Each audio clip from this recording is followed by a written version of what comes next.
Hello and welcome to Mr. and Mrs. Social Studies. My name is Sarah and thank you for joining me for today's video all about unit planning. I did a video related to lesson planning a couple years ago and wanted to do an updated version as well as address the unit plan and how I decide which pieces fit together with what. So the easiest way to do this will be to share my screen with you. So let's jump in and take a look.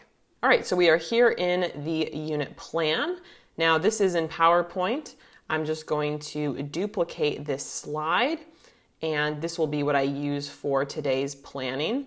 This unit planning template is also available for Google Slides and Google Docs, so you can decide what your preferences are if you wish to use this template, or simply get inspiration from this and create a template that works for you.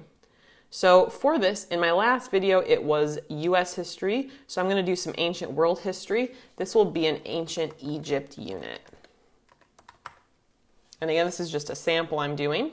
Now, when we're thinking about a unit plan, we also want to think about how long we are allotting for that, just because it can be helpful to sort of backwards plan and know where you want to go and about how long you want to spend, which can help you keep moving through whatever your curriculum is. This is a 4-week version, but I also have a 5 and a 3-week version. It can be helpful when we're breaking down the activities in our unit plan to think about how all the pieces come together. And there are 5 main categories that I like to think about when I'm lesson planning, and I have those represented up here at the top. There are your hook and intro pieces, where you're not only introducing a topic, but also building connections and relevance within the topic. Now, this is important for history, but really any subject. How will you get students interested in your certain topic, and how will you get them to care about this topic? That's important. We also have direct instruction for skills and content. When we think about teaching, at least in the more traditional sense, that's probably direct instruction. This could include things like lectures. It could also include readings, whether that's from a textbook or other sort of text that you're reading, primary sources even if you wish, depending on the circumstance. It could include videos. So there's a lot of flexibility with that one. Modeling or practice. This has to do when an activity that students are doing is helping them practice either a certain skill or practice working with content. And in general, I find these pair well together because you'll be providing some direct instruction about a certain topic, skill, or content area, and then there will be some practice to help students apply it. And then we've got our 2 different types of assessment. When we think about grades, this is where these come into play. Formative assessment being things that are kind of checkpoints along the way that you can use to see if students are getting something and how they're doing with material. And they're usually smaller point values in terms of grading, or not worth as much, but it's a good chance to check progress. Some districts actually don't even grade formative assessments, so obviously do what your district is doing or their policy. And then summative assessments are more of those bigger picture type of resources or projects or unit tests that are a culmination of a lot of these other pieces. So maybe your summative assessment is the unit test. Maybe it's a research paper students were working on or a more involved project. It can certainly vary, but you can use that to help you. Now, with this, how we're going to go about it, we've got 2 options. One option is you can go chronological and work on adding in the correct piece as you go. So starting on the first day of the unit, maybe it doesn't actually start on a Monday. You can, of course, edit these if you'd like it to be a different day. And then you just work your way through that way, kind of going in chronological order. The other approach you can use is structure the unit around these different subtopics and then fill in the pieces with other areas. If you wanted to do more of a backwards planning kind of approach, where you kind of visualize the big picture of the unit first and then fill in the gaps, I would recommend starting with direct instruction and also the summative assessment just to see how those pieces fit in. But again, however it works best for you is great. Now I'm doing ancient Egypt like I said, and so I'm going to do a few elements of both just so you can see them interact. Let's say I was backwards planning and I wanted to start out with my summative assessment. I would simply click on this text box and copy and paste it. I would drag where I want it to go. So let's say this is an ancient Egypt test. So I have just dragged that piece in. Let's say I want to have a 4-week unit and I want this to be the very last day of that. So that's kind of the backwards plan. That's where we're going to if I'm doing that. Of course, you could always do a project or a paper, anything like that. Then if I'm working backwards, well, I do always want to make sure if there is a test, I want to make sure my students are prepared for it. So we're going to do some practice beforehand, some test practice. Now, some of my favorite review games to use are things like Kahoot or a Quizlet. So let's do a Kahoot for this, let's say. So this will be for test review. So I'm scheduling that the day before the test, which will allow students to have a chance to prepare. So again, that blocks out those 2 days. I know that's how I'm going to end my unit. We will now have some flexibility going through the other components. I'm going to jump back into the starting point. Now, how do we make our units relevant to our students? Obviously, it's going to vary a lot, but I always start with a hook.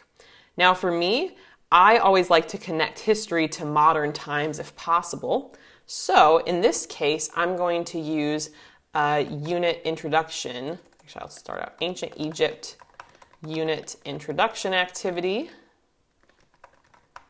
This is a resource that helps compare the past and present of these times.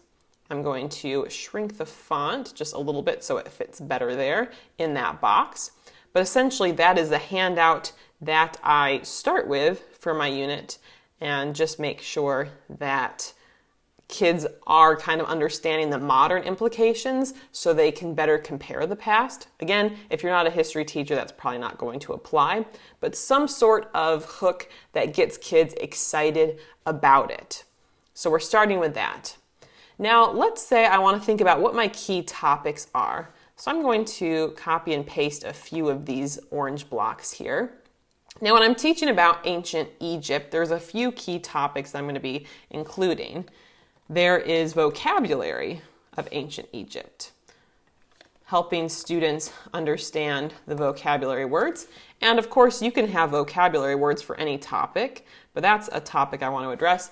Also, the geography of ancient Egypt. I'm going to kind of lay these on top here for a second. There's no one right or wrong way to do this. Another key topic I'll be thinking about will be mummification. That's a very interesting topic that the students have a lot of questions about. I also am going to want to talk about pharaohs. So again, I'm just kind of brainstorming what my key talking points are going to be, or the key concepts we want to bring up throughout this time period. I also want to talk about the achievements of ancient Egypt. So achievements and inventions. Oops. So I've got some different key pieces here, and I just laid these out across the top. I'm going to kind of drag them in as I go. Now for me, I think I would start with vocabulary just because that's a really good foundational starting place to help work with some of the terminology.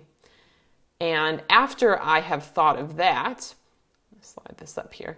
After I have included that, if I'm providing some direct instruction about vocabulary, that could be like going over the words with the kids, more lecture style. It could be students reading about the different vocabulary. So that's like the direct instruction piece. How are students going to practice this? Well, I'm going to copy and paste this yellow box here. I've got some Google Drive Egypt activities that they can work on. So Google Drive vocab activities. That will be the next step there. So again, on that day, I'm going to have both go an overview of the vocabulary and have them practice it with those Google Drive activities. Then, let's say the next day, we don't want to just practice vocab one day and move on to the next direct instruction piece. We're going to do more practice. The bundle I have contains 8 different activities, so we'll do some of them on Tuesday and some of them on Wednesday. And then let's throw in a little bit of some formative assessment to see how they're doing with the vocab. So in this case, I actually have some, within that resource, I've got some Google Forms that are self-grading. Google Forms about vocab. So these are self-grading, which means it's a quick, easy thing that I can do with the students just to check in and see how they're doing with the material. And I can decide to either take that for a grade or not. I can also, within Google Forms, it's amazing, I'm able to make the settings for it, to change the settings that students can resubmit. And a lot of times I don't actually even put grades in because I just want it to be about practice. So you can decide what works for you, but we'll do a little bit of assessment to see how they're doing with the vocab. But I don't need like a major vocab quiz. To me, that's not a priority, but you could always do a summative after you've done vocab practice. Now I want to get into the geography piece. So with that, maybe I want to do a slideshow where I do a little bit of an overview about some of it. But let's make it a little bit more engaging. I've got a practice activity that can help. Now, one thing I will say that can be a little bit dicey, I love the color coding here. Some activities are both practice and formative assessment, so you can decide how you want to go about that. I have a Google Earth field trip that I'm going to right now classify as modeling or practice, but I could still take it as a grade. Since it's not as much skill-based, it's more of our students doing it. So I'm going to say Google Earth field trip. The students have so much fun with this, and I love, especially with history, using this kind of a resource because students can actually use Google Earth to visualize these places. You know, most students aren't going to get to travel to ancient Egypt, and I mean, I have not been myself, although I at some point would love to go in my life to see these artifacts and places firsthand, but I digress. So I could say have students start this on Thursday, start the Google Earth field trip on Thursday, and then I could have students complete it on Friday. We'll say complete Google Earth field trip on Friday. Perfect. So again, it's all the pieces building together. Now, let's say the next week, I provide an overview on mummification. This is a very interesting topic the kids have lots of questions about. So I've got a reading about mummification I can use and a slideshow. So I can use that to go over it. There's also plenty of videos that I could pull in there to give some upfront information about mummification and start to answer kids' questions. We also have a really fun mummy skit demonstration project. It's often a highlight that students have. So for that, it's a multi-day project. So let's say they start working that on Tuesday. So start mummification demonstration project. Maybe Tuesday's day 1. Of course, this is not as good of a resource for times of virtual learning and social distancing. So in this 2020 school year, this is not the most ideal project, but it has been a ton of fun to do with students. So this assignment requires several student work days. So I'm going to plug in. Actually, I can remove the start here. We'll say continue up here.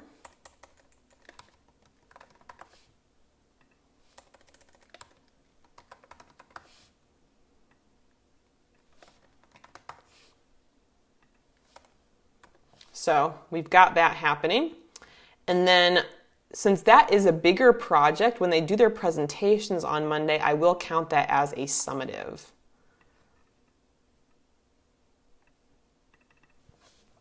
So this will be presentation day for mummification demonstration. So again, it's all about just seeing how these pieces fit together. We're doing good. So I've got a little over 2 weeks planned, and I have 2 topics left to include. I'm going to do the Pharaohs first, but just because I want to make things engaging, it's been a little while, although this is a very hands-on lesson, it's been a while since I did more of that hook or intro activity that makes it really relevant. So I'm going to do that actually with my Pharaoh section. One of my favorite ways to teach about historical people has to do with thinking about it from the perspective of a job fair. I don't think career skills are taught enough for our students, so we're going to introduce the job fair. So I'm going to drag that over here. In this, with our resumes and job fairs, you get to actually choose a position, a job that you want students to be hiring for. And I've got actually resumes of the pharaohs, in addition to like other historical leaders. So I want my students to analyze those resumes. So let's see, I'll type that in as, so read over Pharaoh resumes. That will be the first portion here. Just gonna make that a little smaller, perfect. And so I've hooked it by introducing the job fair concept of how our students will be hiring for these, and I'll also help model some skills related to that. So maybe we'll do that on Wednesday. So maybe we will model some hiring practices.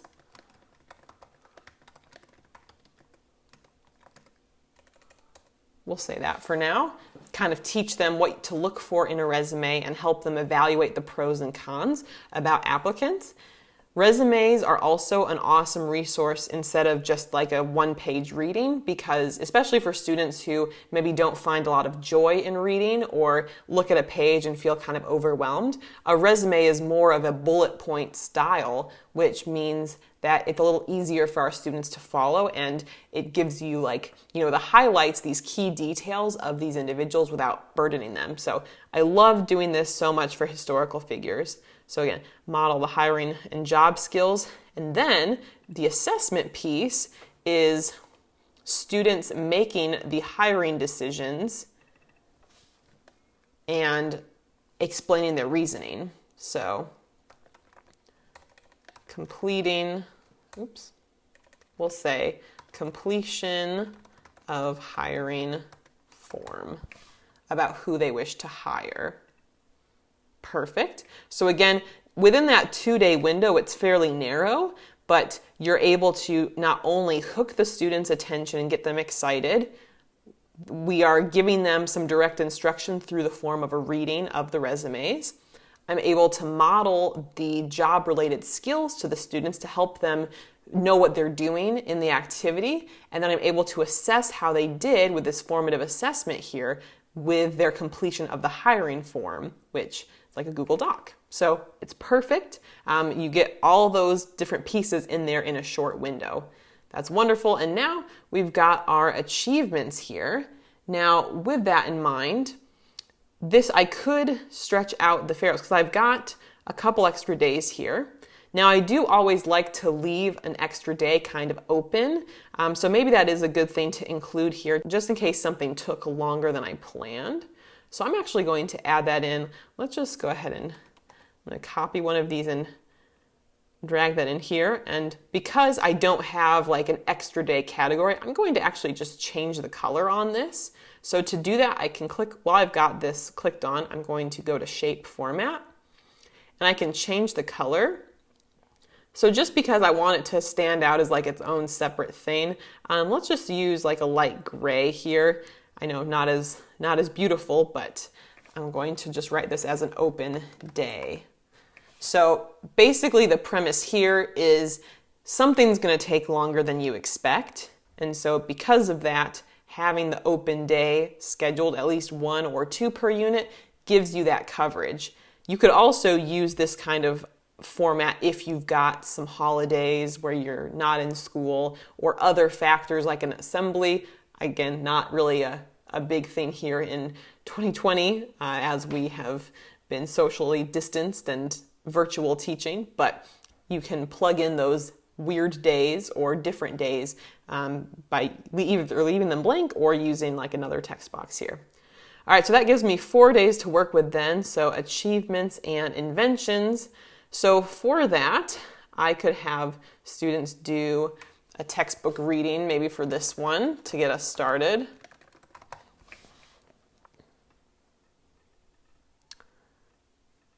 And actually, just in case, we're doing a lot here on the Tuesday and Wednesday, so I'm going to schedule it here.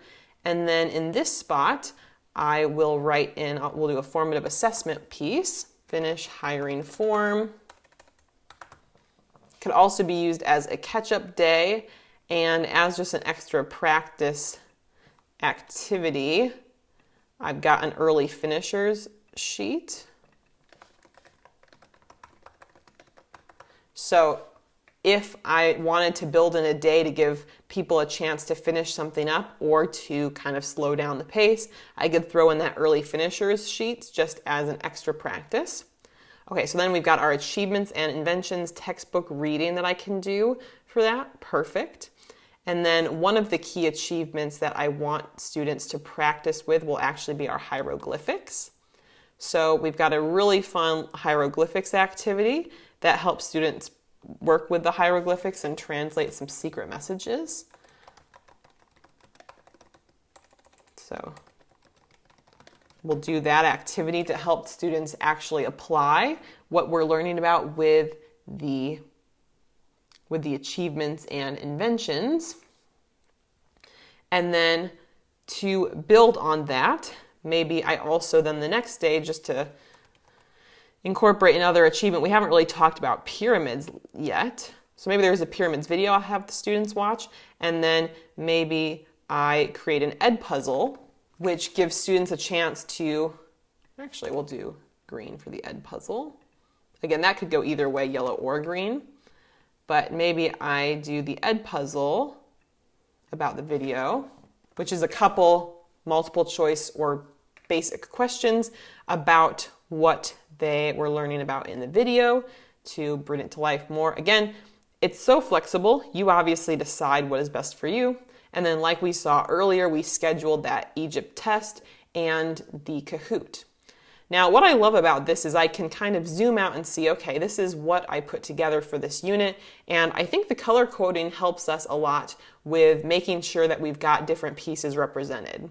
So if I think big picture, this can also help us with grading, what assignments we're grading. And so when I take a look at this, I have 2 summative assessments here, which are going to be much larger point values and bigger pieces that are a culmination of various work days in the case of the mummification demonstration or the mummy project skit. And then also the test here, which covers a variety of content students learned here in the orange. Also, I've got some formative assessment grades, so whether it's Google Form, this could also technically the Google Earth field trip could also be a green thing. So maybe starting it's the yellow and maybe I decide to switch this to green. It's totally flexible. If I wanted to switch it to the green, I could just go to shape format and then select the green one there if I decided to do that. And then from there, I have the hiring form is a grade and then the ed puzzle. So then from this 4-week time period, maybe we've got 6 key grades. Again, it's totally up to you how you handle these. It's your own teaching, of course. But that's just a sample way of putting it all together. And again, with this, I did create a copy or duplicate the slide before I began, so I still had my blank template here. But then let's say you're happy with this and you wanted to save it or print it.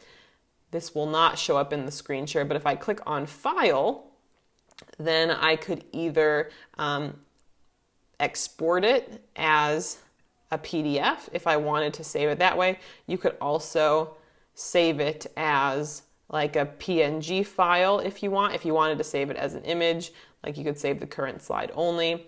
Or you could just click print to print out that slide that you need.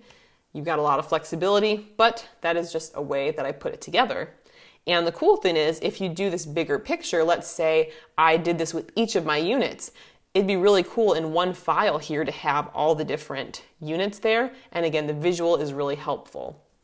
Of course, this doesn't cover me completely. I'll still have individual lesson plans that share the objectives and specific standards, but this can be a good way to see it at a glance. That wraps up today's video about unit planning. I hope you found it helpful. As I mentioned before, in the description field of this video, you can find a link to the template that I used if you think it would be beneficial to you. Please also let me know if you've got any questions related to anything I talked about today. And if you like this video, you might also enjoy some of these videos and subscribing to the channel right up here. We'll see you in the next video. Bye.